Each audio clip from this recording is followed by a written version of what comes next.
नमस्कार, आप देख रहे हैं आज सवेरा टाइम्स। मैं कृतिका आपके साथ। आइए चलते हैं इस वक्त की ताज़ा खबर की तरफ। जी हाँ, आपको बता दें, कांग्रेस वर्किंग कमेटी के वरिष्ठ नेता पूर्व सांसद माननीय प्रमोद तिवारी जी कल मांधाता पहुंचे। सामाजिक कार्यकर्ता, जिला पंचायत सदस्य के प्रत्याशी मांधाता वार्ड नंबर 1 बालेंद्र भूषण ने अपने समर्थकों के साथ प्रमोद तिवारी जी का भव्य स्वागत किया और जोरदार नारे लगाए। मिलनसार जुझारू क्षेत्र के विकास के लिए संघर्ष करने वाले समाजसेवी कार्यकर्ता बालेंद्र भूषण मिश्रा ने प्रमोद तिवारी के सामने क्षेत्र के विकास के लिए अपनी बातें रखी और क्षेत्र में जो भी समस्याएं हैं उनके निदान के लिए प्रमोद तिवारी को अवगत कराया।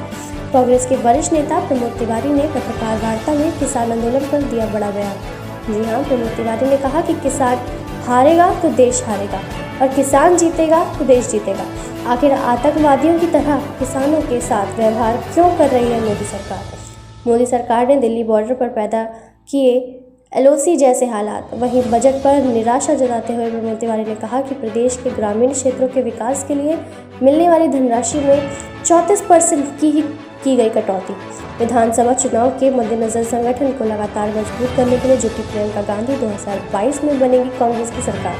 प्रमोद तिवारी जी हाँ, मांधाता में राज पैलेस का उद्घाटन करने पहुंचे थे प्रमोद तिवारी।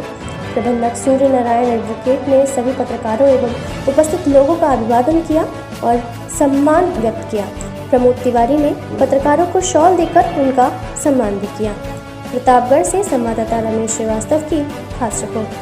नर्सरी में जो है न बोला जाए तो कितने में लंबे समय तक अभी आपने बात की किसानों की और कहा गया वित्त मंत्री के द्वारा कि किसानों की लागत का 1.5 गुना मूल्य दिया जाएगा, लेकिन लागत क्लियर नहीं है कि कितनी लागत लगा रहे हैं। अब आप ही से जवाब दूंगा मैं। जी।